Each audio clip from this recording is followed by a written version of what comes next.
On va lire deux textes dans la Bible, deux textes bibliques ce matin. Proverbes chapitre 25, et je nous prie de prendre note pour ceux qui ont de quoi noter. Proverbes chapitre 25. Proverbes chapitre 25.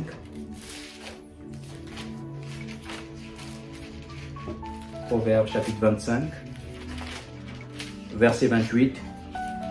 Je vais demander à la sœur Alexandra qui va nous les lire. Et moi je lirai Philippiens chapitre 4, verset 8 à 9. Proverbe chapitre 25, verset 28. Comme une ville forcée et sans muraille, ainsi est l'homme qui n'est pas maître de lui-même. Amen. Amen. Comme une ville forcée et sans muraille, ainsi est l'homme qui n'est pas maître de lui-même. Je prends la Bible, donc je lis Philippiens chapitre 4, versets 8 à 9. L'apôtre Paul dit ceci: au reste, frères, que tout ce qui est vrai, que tout ce qui est honorable, tout ce qui est juste, tout ce qui est pur, tout ce qui est aimable, tout ce qui mérite l'approbation, ce qui est vertueux et digne de louange soit l'objet de vos pensées. Verset 9, c'est que vous avez appris, reçu et entendu, et ce que vous avez vu en moi, pratiquez-les, et le Dieu de paix sera avec vous. Amen. Nous sommes en train de parler d'un thème, une série que nous avions commencé depuis dimanche dernier, qui s'intitule la restauration. Et je pense que beaucoup d'entre vous en préparent aux 5 jours de jeûne et prière que nous avions eu, dont le thème portait le même nom, la restauration. Et je disais que pendant que j'étais en train de préparer, prier le Seigneur, chercher la direction de Dieu pour les 5 jours de jeûne et prière, cette pensée est descendue de mon esprit sur la restauration. Mais dans un premier temps, je le voyais comme étant la restauration de choses, vous savez, la restauration de la vie, des choses qu'on a perdues. Il y a des gens qui sont malades, qui ont besoin d'être restaurés dans leur santé. Il y a des gens qui manquent de paix, qui sont angoissés, qui ne dorment pas bien, qui ont besoin d'être restaurés aussi au niveau de la paix. Moi, je le voyais un peu dans ce sens-là. Et c'est comme ça que j'avais défini les choses. La même journée, quand je dors la nuit, et là, Dieu vient me parler. J'entends une voix qui me dit, pourquoi jeûnez-vous toujours pour chercher des choses? Pourquoi ne jeûnez-vous pas pour me ressembler? Et quand je me suis levé le matin, et j'ai changé la direction de la restauration. Ce n'était plus la restauration dans le sens de restaurer les choses que nous avons perdues. Parce qu'il y a des gens qui jeûnent pour avoir du travail, il y a des gens qui jeûnent pour avoir des postes, il y a des gens qui jeûnent pour être influents. Mais Dieu ne voulait pas que nous allions dans ce sens-là. Et Dieu voulait qu'on puisse jeûner pour ressembler, pour être comme lui. Vous voyez un peu? Et très rarement les chrétiens jeûnent pour être comme Dieu. Je jeûne parce que je veux que quelque chose en moi soit ôté pour que je puisse, mon âme, mon cœur, mon esprit puisse glorifier Dieu. Il y a des péchés mignons qu'on caresse. Or, Dieu veut qu'on puisse jeûner pour que ces péchés mignons tombent et que nous puissions véritablement le ressembler. Et donc, dimanche dernier, on a parlé de la restauration du cœur. La restauration du cœur. Et aujourd'hui, nous parlons de la restauration de l'esprit. Tel est le thème que nous allons partager aujourd'hui. La restauration de l'esprit. Alléluia. Et le texte de base que nous avons lu tout à l'heure nous dit quoi? Comme une ville forcée et sans muraille, ainsi est l'homme qui n'est pas maître chez soi, qui n'est pas maître de lui-même. Ainsi est l'homme qui n'est pas maître de lui-même. J'aime un proverbe français qui dit que le charbonnier est maître chez soi. Vous connaissez ce proverbe? le charbonnier est maître chez soi. Ça veut dire quoi? Ça veut dire que tout homme est maître dans sa propre maison. Tout homme est maître dans sa propre maison. J'aime ce proverbe, mais ce que j'aimerais quand même vous faire comprendre ce matin, c'est que c'est vrai que tout homme, quand je parle d'homme, je parle avec grand H, ça veut dire que ça peut être une femme, ça peut être un homme, sexe masculin, féminin, est maître chez soi, mais nous sommes aussi des élèves dans nos propres maisons. On est maître chez soi, tu as ton toit, toi, tu habites chez tes parents, ou bien tu as une maison, tu as ton appartement, tu es maître de chez toi, mais tu es aussi élève dans ta propre maison. Surtout ceux qui habitent en famille. Nous sommes des élèves. Pourquoi nous sommes des élèves? Parce que la maison est le lieu où nous apprenons les grandes vérités de la vie courante. La maison est le lieu où nous apprenons les plus importantes vérités de la vie. Il y a des choses que j'apprends de mon épouse et il y a des choses que mon épouse apprend de moi. Il y a des choses que les enfants apprennent de nous les parents. La maison, c'est cette usine où l'on apprend des choses. Dans la maison, c'est là où les gens apprennent à écouter. La maison, c'est là où les gens apprennent à pardonner. La maison, c'est là où les gens apprennent en fait à se supporter les uns les autres. La maison, c'est là où les gens apprennent à servir. Vous avez remarqué que, vous serez d'accord avec moi, quand tu habites en famille, par exemple, ou quand tu es en couple, il y aura des choses que tu ne feras pas. Tu demanderas soit à ta femme, soit à ton mari, ou soit des choses que les parents ne feront pas, demanderont à leurs enfants. Donc c'est l'endroit où l'on en fait quoi? Où l'on apprend des choses, on apprend à servir. Maintenant, ce qui est important dans ce que je suis en train de dire, c'est qu'il y a deux types de maisons. Je disais tout à l'heure que la maison c'est comme une usine. Une usine de fabrication où on apprend des choses, où on fabrique des choses. Mais il y a deux types de maisons. La première type de maison, c'est la maison qui va former des gens qui seront forts dans leur esprit.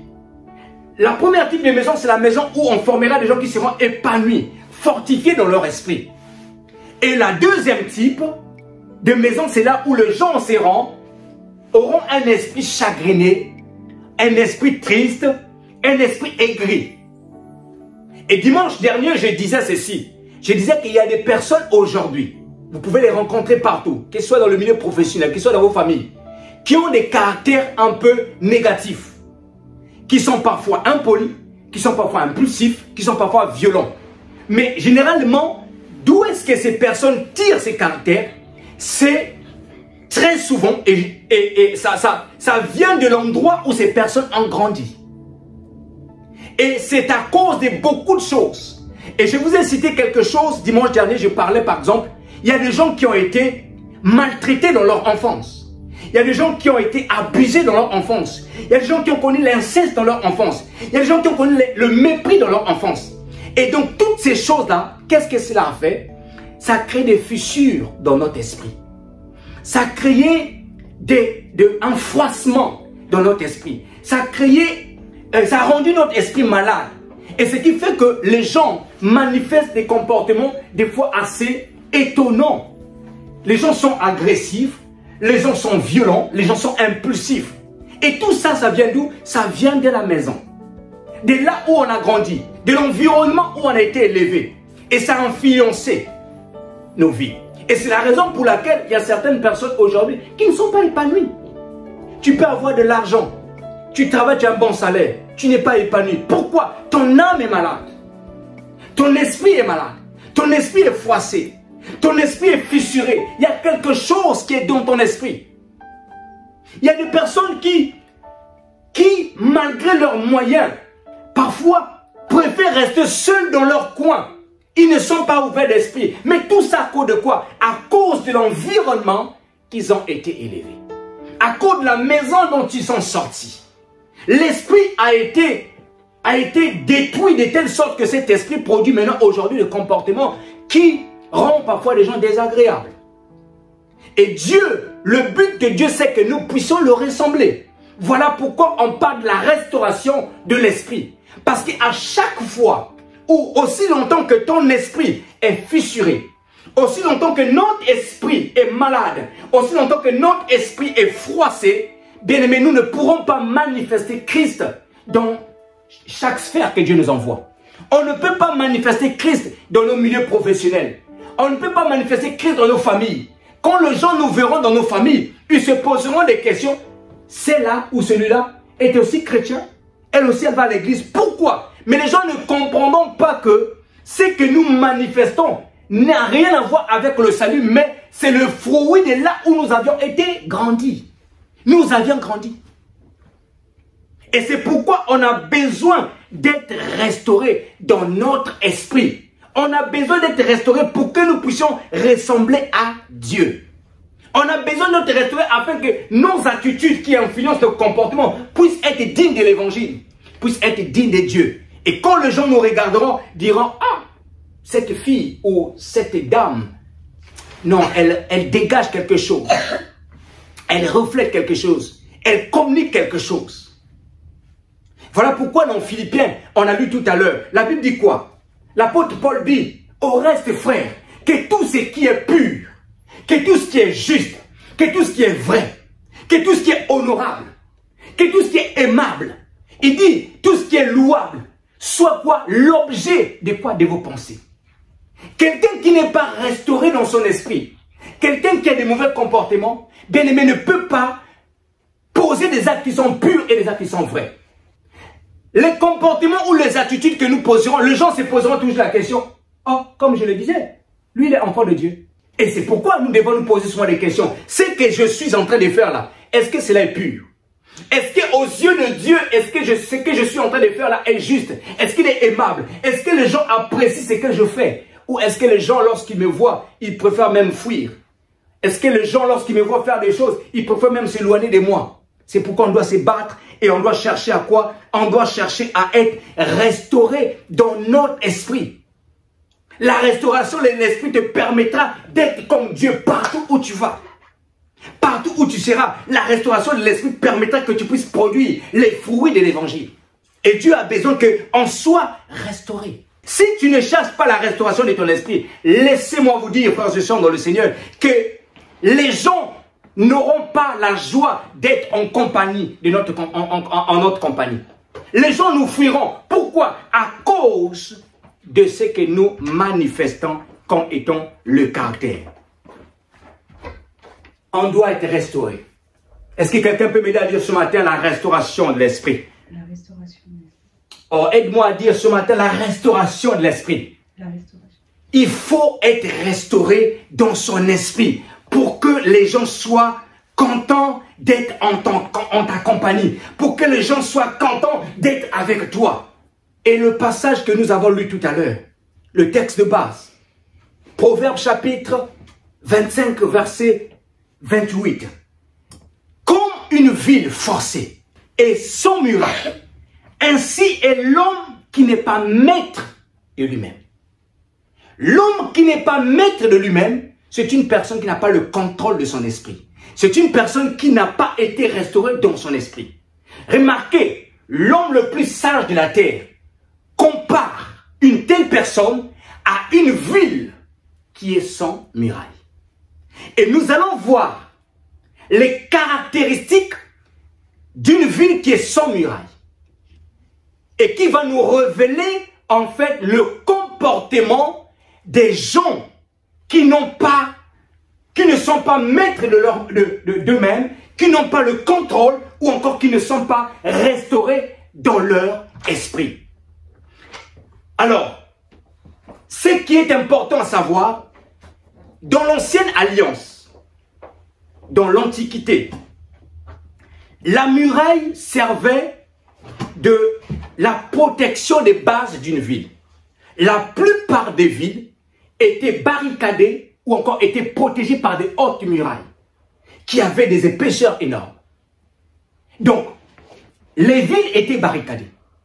Et donc, la muraille servait en fait de protéger la ville. Dans le livre de 1 Chronique, 2 Chroniques chapitre 32, versets 1 à 5, pour lire l'histoire chez vous, la Bible nous parle d'un roi qui s'appelait Josaphat. Josaphat reçoit un courrier d'un autre roi, le roi assyrien, qui s'appelait Sanchérib. Sennachérib envoie le courrier à Josaphat en demandant à Josaphat de se soumettre à lui sous son autorité. Josaphat comprit que le but de Sennachérib était de conquérir la Juda, c'est-à-dire la ville de Jérusalem et la ville de Benjamin. La première des choses que Josaphat, la première intuition que Josaphat va commencer à faire, qu'est-ce qu'il va faire? Il va commencer à faire quoi? À élever des murailles, réparer les murs qui étaient fissurés. Parce que Josaphat savait que aussi longtemps que les murs étaient fissurés, Sennachérib pouvait conquérir en fait la ville de Juda. Donc, les murailles servaient de protection. Alors, qu'est-ce qui s'est passé lorsque une ville était sans muraille? Qu'est-ce qui s'est passé? Il y en a quelques caractéristiques, je vais vous donner ici. La première chose, c'est que, première caractéristique, une ville sans muraille était vulnérable aux attaques de l'ennemi. Quand la ville n'était pas protégée, elle était vulnérable. À n'importe quel moment, l'ennemi pouvait s'élever et attaquer. À l'époque, il n'y avait pas des organisations comme nous l'avons aujourd'hui. Il n'y avait pas l'ONU, il n'y avait pas l'EMS, il n'y avait pas l'OMC, il n'y en avait pas. Une nation pouvait s'élever à n'importe quel moment, venir attaquer une nation. Et c'est ce qui même s'est passé il y a quelques années, je crois il y a 5 siècles en arrière, avec l'esclavage. Il n'y avait aucune organisation. Personne n'avait appelé les Occidentaux, venez en Afrique, venez, venez. Personne. Ils ont débarqué sur les côtes africaines, ils ont commencé avec leurs fusils, ils ont commencé à faire l'esclavage. Ils ont commencé avec l'esclavage. Il n'y avait aucune organisation. Et quand toutes ces choses ont été abolies, ils ont fait quoi? Ils ont érigé, ils ont mis en place des organisations. Maintenant, donc la ville était vulnérable aux attaques de l'ennemi. Et il en est aussi de même lorsque quelqu'un n'est pas maître de soi, n'est pas restauré dans son esprit, cette personne-là est vulnérable. Vulnérable de quoi? Des paroles des autres. Vulnérable de quoi? Vulnérable en fait des comportements ou des attitudes des autres. Je ne sais pas si vous avez déjà rencontré des gens, par exemple, qui se blessent facilement. Je ne sais pas si dans votre parcours, vous avez déjà rencontré des gens comme ça. Des gens qui se blessent pour rien du tout. Vous avez dit une phrase, vous êtes là en train de rigoler, vous êtes tranquille, vous êtes bien. Mais les secondes qui suivent, vous avez juste dit une parole simple, qui n'est pas trop blessante, pas trop méchante. La personne s'est sentie frustrée. Et la personne a même arrêté à t'adresser la parole. Il y a des gens comme ça. Mais qu'est-ce qui fait qu'une personne arrive à ce stade? Que pour une parole de rien du tout, tu peux te sentir froissé dans ton esprit. Tu peux te sentir blessé dans ton esprit. C'est parce que dans son esprit, il y a déjà une maladie qui est là. Il y a déjà un problème qui est là. Voyez-vous? Il y a déjà quelque chose qui est là. Donc la parole que tu as juste libérée, en fait, est juste venue, en fait, soit ôter la nappe qui était sur la blessure qui existait déjà. L'esprit était déjà malade. Une telle personne est vulnérable, sensible, blessable. Pourquoi? Parce que l'âme, l'esprit est malade. Il y a des gens, quand tu t'agis un peu négativement à son égard, tu poses des actes un peu, parfois en rigolant, tu étais juste en train de rigoler, mais la personne finit par s'énerver. La personne finit par te tourner le dos. Mais tu te poses la question, mais qu'est-ce que j'ai fait de mal pour arriver à ce stade? Qu'est-ce que j'ai fait de mal? Mais en fait, tu ne comprends pas que tu es en face d'une personne qui, dans son esprit, est blessée. Tu es en face d'une personne qui, dans son esprit est fragile, son esprit est vulnérable, son esprit est ébranlable. Mais l'esprit est ébranlable parce que depuis son enfance, il y a eu des fissures dans son esprit. Et maintenant, imaginez que vous êtes un enfant de Dieu et que vous avez l'habitude de vous froisser à n'importe quelle situation. Vous avez l'habitude de changer de tempérament à n'importe quel moment. Vous avez l'habitude, par exemple, d'entrer en vous-même, de vous renfermer à cause de ce qui se passe. Imaginez que vous êtes un enfant de Dieu. Est-ce que les gens se plairont à être à votre compagnie? Non, pas du tout. Vous allez même éloigner des gens. Vous allez éloigner des gens. C'est-à-dire que quand tu te retrouves, par exemple, dans notre cas, nous sommes à l'église, si tu as un tel comportement, tu vas faire fuir les gens de l'église. Imagine que le pasteur, il est comme ça. Vous venez à l'église où le pasteur il est comme ça. Le pasteur, il est enfermé, il ne va pas vers les gens. Mais les gens vont pas rester dans l'église. Non. Pourquoi? Mais qu'est-ce qui fait ça? C'est parce que l'esprit de la personne est fissuré, l'esprit est froissé, l'esprit est malade. Et c'est pourquoi on a besoin d'être restauré dans son esprit. Parce que être restauré dans son esprit permettra à ce que le pasteur va aller vers les gens. Le pasteur va discuter avec les gens. Le pasteur va prendre le compte le besoin des gens. Le pasteur va prier pour les gens. C'est important d'être restauré dans son esprit. Quand tu es restauré dans ton travail, tu vas aller vers les gens. Tu vas discuter avec les gens. Tu vas échanger avec les gens. Tu sauras que là, c'est des blagues. Et tu ne pourras pas te frustrer à cause des blagues. Tu sauras que là, c'est des rigolades. Tu ne pourras pas te frustrer à cause des rigolades. Mais si tu es malade dans ton esprit, qu'est-ce qui va se passer? Même à cause des blagues, tu vas te frustrer. Et ça t'empêchera de travailler en équipe. Ça t'empêchera d'être bien avec les gens. Et les gens, tu seras une identité remarquable dans ton travail. Voyez-vous? Donc la première caractéristique des villes qui étaient sans murailles, c'était des villes qui étaient vulnérables aux attaques de l'ennemi. Et une personne qui n'est pas maître de son esprit, en fait, est vulnérable à quoi? Elle est vulnérable aux paroles et aux attitudes des gens. La personne, en fait, ne vit aux dépens. Ses humeurs dépendent de ce qui se passe tout autour de soi. Or que ce n'est pas une bonne chose. Les vies des autres, les attitudes des autres, les paroles des autres ne doivent pas dicter notre vie, notre conduite, notre manière de faire. Et pour arriver à cela, il faut que l'esprit soit restauré.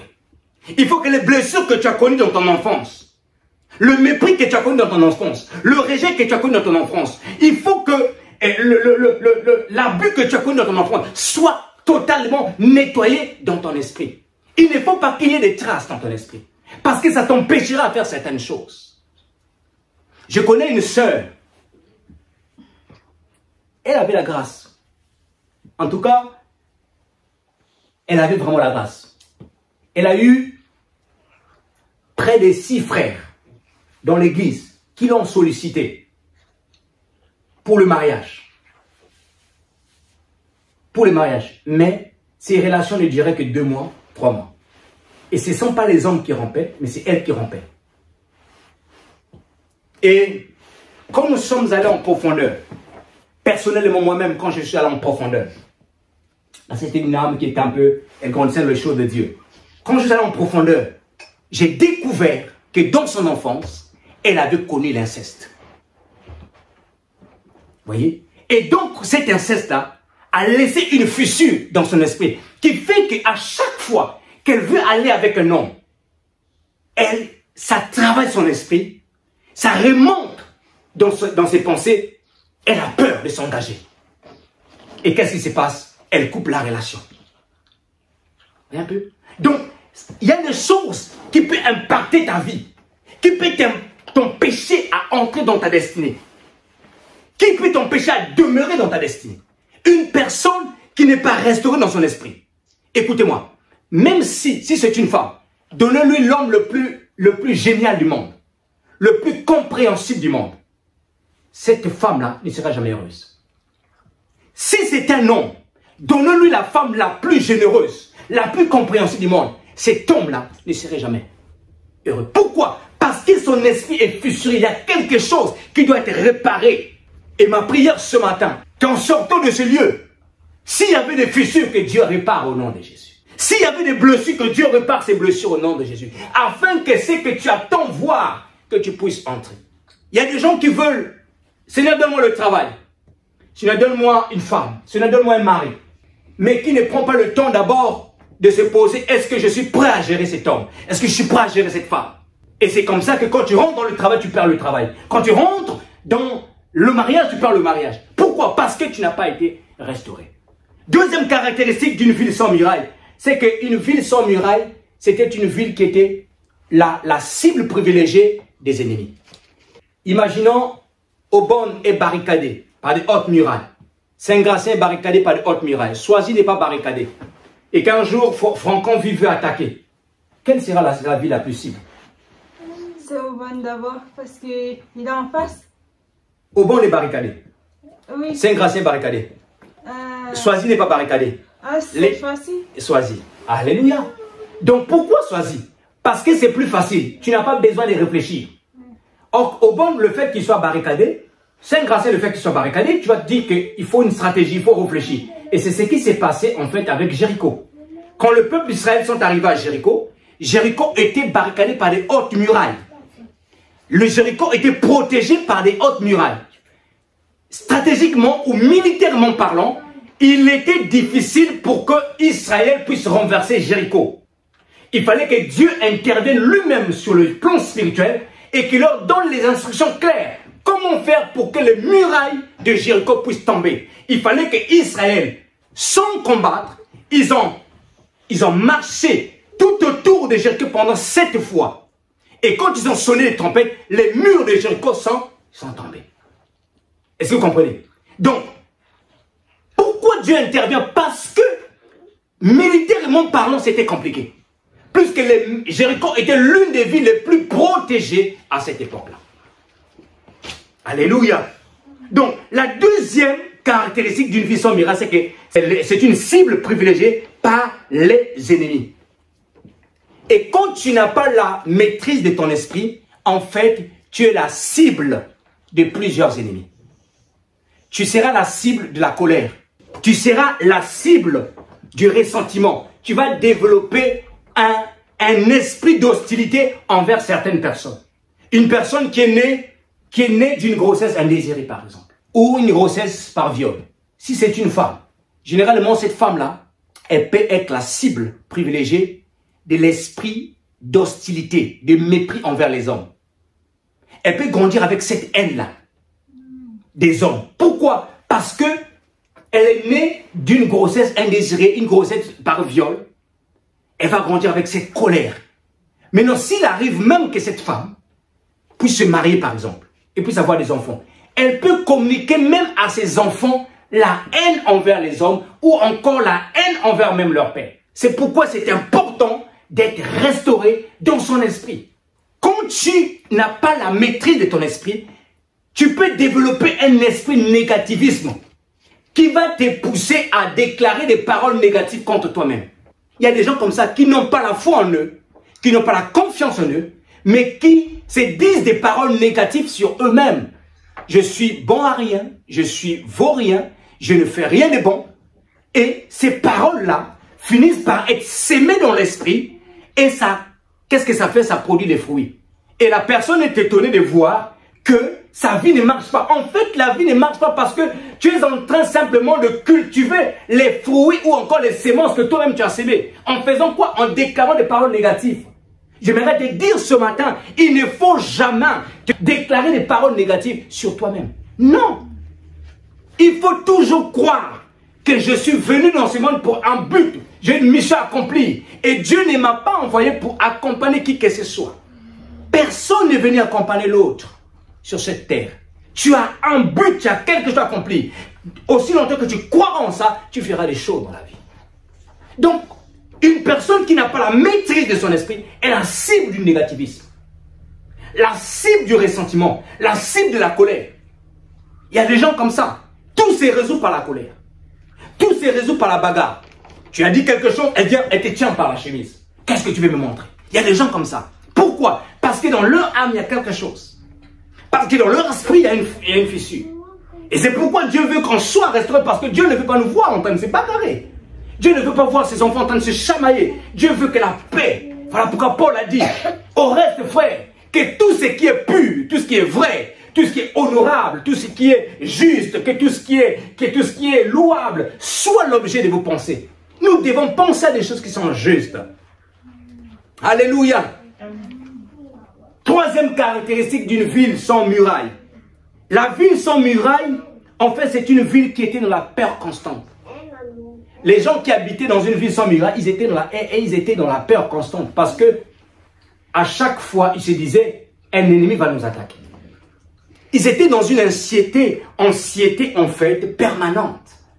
Ils se disaient, mais un ennemi peut se lever et m'attaquer. Donc la nuit, tu dors, mais tu as peur.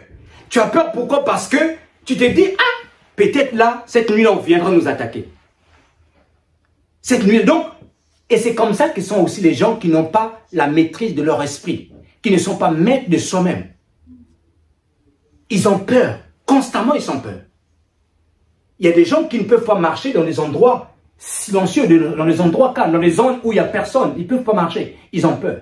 Il y a des gens, par exemple, qui ne peuvent pas marcher dans des lieux, comment je peux dire ça?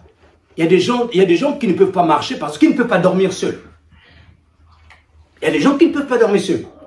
Tu le laisses dans un appartement seul, il ne peut pas, en fait. Il ne peut pas dormir. Pourquoi il ne peut pas dormir? Parce qu'il a peur. Il s'est dit que si je dors seul, il y a quelque chose qui va m'arriver. Mais généralement, en fait, c'est une peur imaginaire. Vous savez que la peur imaginaire fait plus mal que la vraie peur. La peur réelle. C'est vrai. La peur imaginaire, tu t'es conçu des images dans ton esprit. Et tu t'es dit, si je dors seul, telle chose va m'arriver. Et à chaque fois quand tu es seul, ton esprit te renvoie cette imagination. Alors que l'esprit de l'homme, en fait, l'esprit est le siège de l'imagination, de l'intuition, de l'inspiration. La Bible dit que nous devons bannir la crainte. Nous devons bannir la peur. Voyez-vous, la peur ne doit pas être notre partage. On doit bannir la peur. Et donc, c'est comme ça, en fait. C'est pourquoi Dieu veut que le chrétien soit restauré, afin que toutes ces choses-là puissent quitter. Et j'ai même découvert une chose. Quand quelqu'un vous fait le mal, quand vous ressassez à ce mal-là, le ressassement de ce mal fait plus mal que le mal lui-même. Quelqu'un t'a poignardé par le dos, ou t'a mis des pots de banane. C'était ton meilleur ami, ta meilleure copine. Mais un jour, il t'est arrivé quelque chose. Tu découvres derrière que c'était ta meilleure copine, quelqu'un que tu faisais confiance, que tu donnais même tes biens. En fait, en réalité, on ne t'a pas enlevé la vie. Tu vis encore. Tu as persévéré. Mais chaque fois que tu penseras à ce que ta copine t'a fait, te fera plus mal que même le mal que ta copine t'a fait.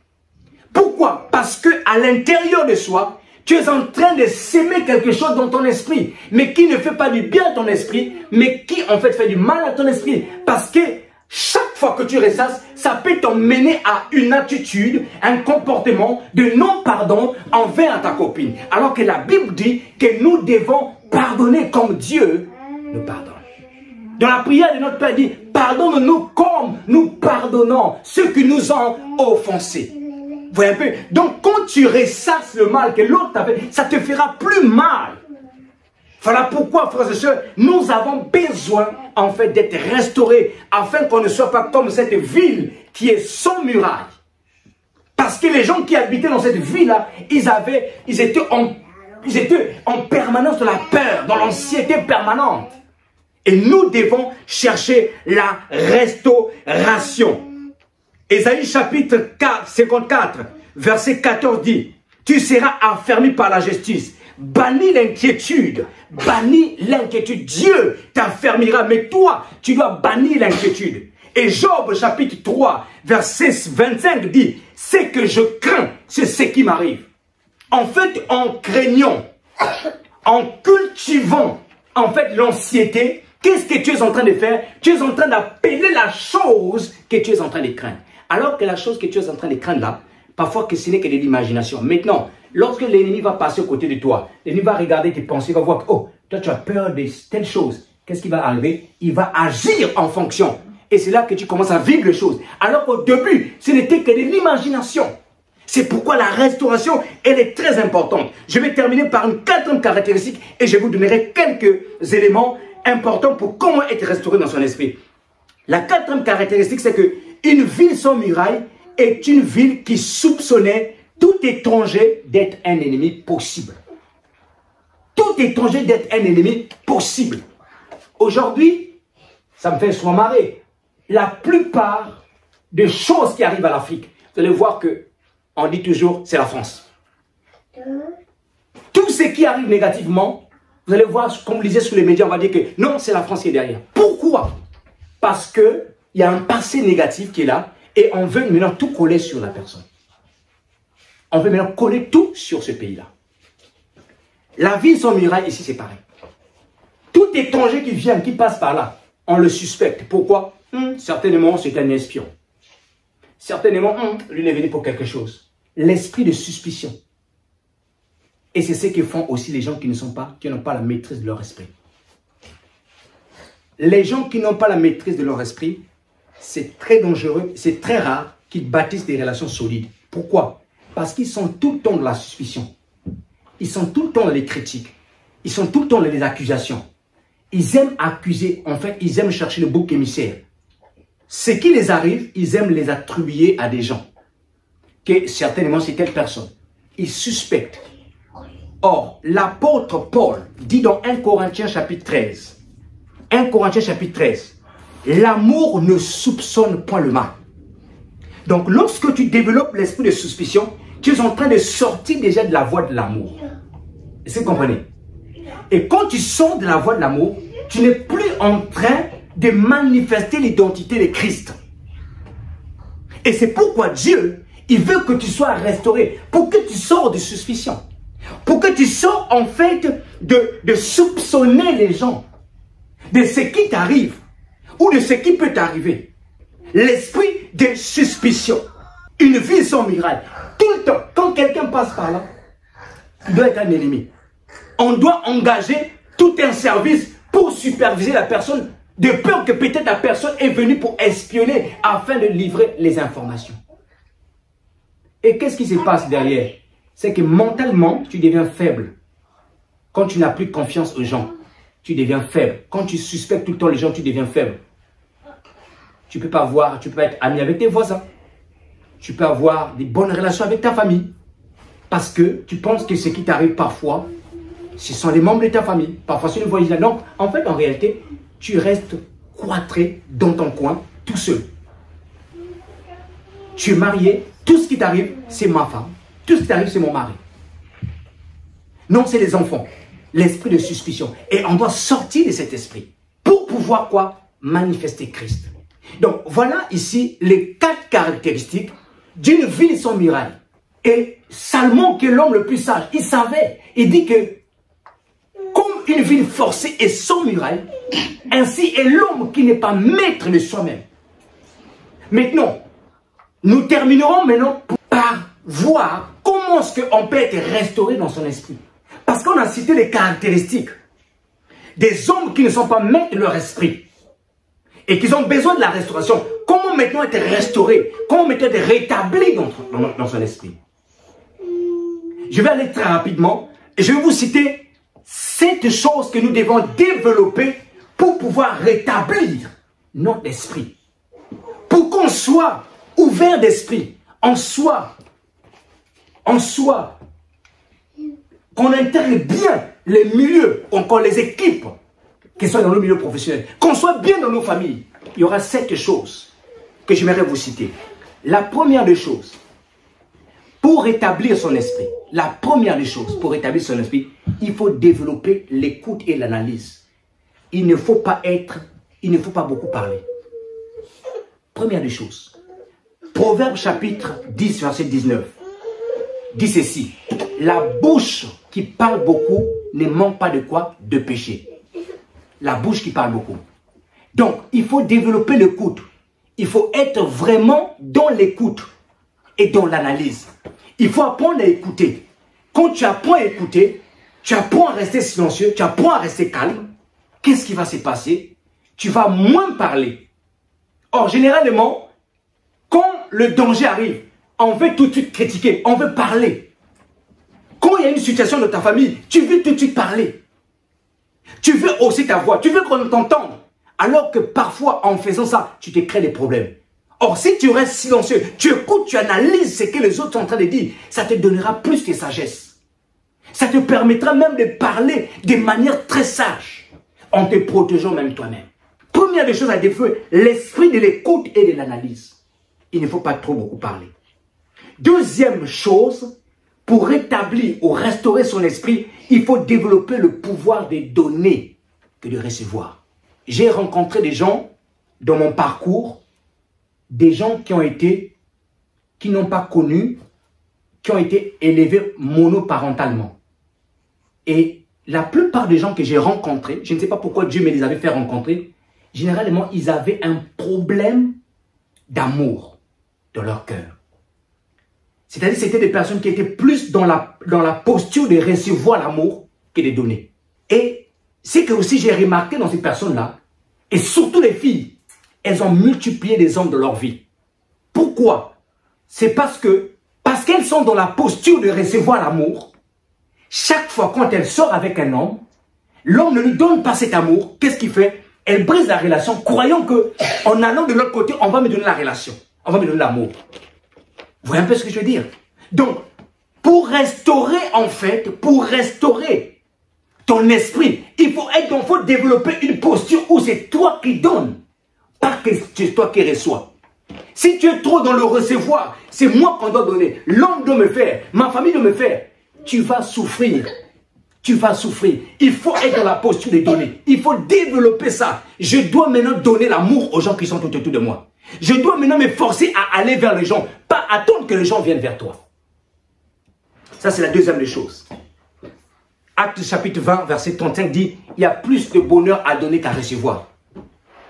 C'est important. Troisième des choses, il faut développer l'art de faire confiance et ôter le doute. L'art de faire confiance. La confiance, c'est la base d'une relation solide.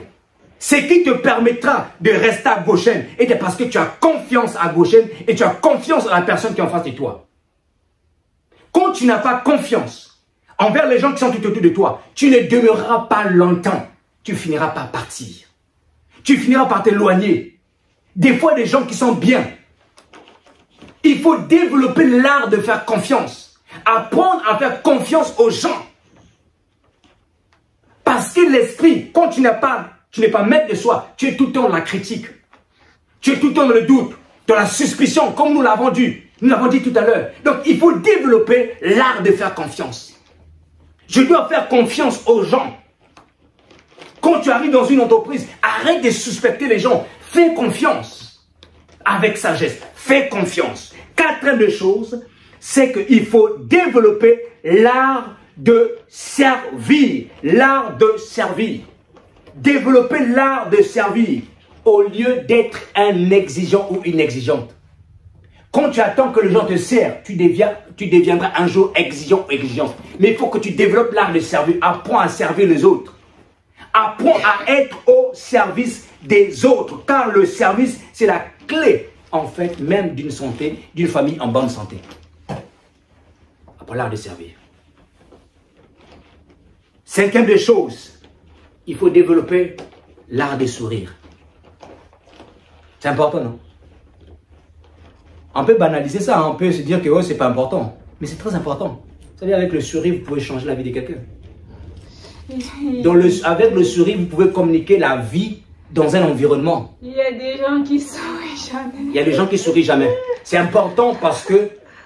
Pourquoi il y a des gens qui sourient jamais? Tout ça, c'est parfois sur le passé. Tout ça, c'est parce que nous avons subi dans la vie qui fait que les gens ne sourient jamais. Il faut développer l'art de sourire. Tu peux communiquer la joie dans ton équipe. Tout le monde sont frustrés, qui sont dans leur coin, mais toi, tu viens, tu souris. Toi, tu viens, tu donnes les bonjours. Tu développes une certaine attitude, une paix, en fait. Tu développes une communication dans l'équipe où tu travailles. Dans la famille, tu souris. Oh, quand elle est toujours souriante, elle nous fait sourire. Il faut développer ça, c'est important. Quand tu es trop froissé, tu es trop dans ton coin, ça, les gens vont se poser des questions, mais comment? Et donc, c'est important. Et tout ça, pourquoi on le fait? Parce qu'il y a quelque chose dans notre esprit. Parfois, un vécu, parfois quelque chose, on a subi et ça nous suit un peu partout. Et refuser des choses, bien aimé dans le Seigneur, refuser des choses. Quand vous constatez, par exemple, que ce soit dans votre famille ou dans votre vie, des choses qui sont répétitives, il faut les refuser. Il faut les refuser. Refuser des choses que vos parents ont vues. Tu as vu que ton père faisait et ça s'est reproduit auprès de quelqu'un d'autre de ta famille. Il faut refuser ces choses. Il faut refuser ces choses. Parce que, je vais terminer par là. La Bible nous dit quoi? Abraham a eu une femme. Abraham avait marié Sarah. Sarah a eu un enfant à l'âge avancé. Il a eu Isaac. Isaac s'est marié avec Rebecca. Rebecca, qu'est-ce qui s'est passé? Sarah avait des problèmes de fécondité. Elle était belle. Elle a eu un enfant à l'âge avancé. Rebecca aussi, problème de fécondité. Elle était belle. Elle a eu un enfant plus tard. Jacob Elle aussi, elle a aimé Rachel qui était belle de visage. Problème de fécondité. Et plus tard, Rachel a eu des enfants. Elle est même morte sur l'accouchement. Mais quand nous voyons la lignée, on va voir qu'il y a des problèmes qui se répètent. Donc quand tu constates des choses se répètent, il faut les refuser, il faut les briser. Il faut le refuser et les briser. Je termine par un 6e point. Un 7e, c'est que pour restaurer son esprit, il faut développer l'art de féliciter les gens, d'apprécier le travail des autres. Il faut développer cet art-là. Il ne faut pas trop être dans la critique, dans la condamnation, dans le dénigrement. Tu as demandé à quelqu'un de faire un travail, il t'a fait un tout petit peu. Ne dénigre pas, félicite. Encourage la personne pour qu'il fasse encore mieux. Alléluia. C'est très important, frères et sœurs. Dieu veut que nous puissions être restaurés. La restauration permettra à ce que nous soyons de véritables disciples partout où nous allions. La restauration permettra qu'on soit vraiment des véritables fils de Dieu, des véritables filles de Dieu partout où nous allions. Quand les gens seront en notre compagnie, seront contents, seront heureux parce que je suis bien avec cette personne. Quand je suis avec cette... Tu deviens une identité remarquable, positive partout où tu es. À cause de quoi? À cause de ton esprit restauré. Et Dieu a besoin de ça. Dieu veut qu'on puisse être comme lui. Qu'on puisse manifester l'amour, la joie, la paix tout autour de nous. Que le Seigneur vous bénisse. Amen. On va prier le Seigneur.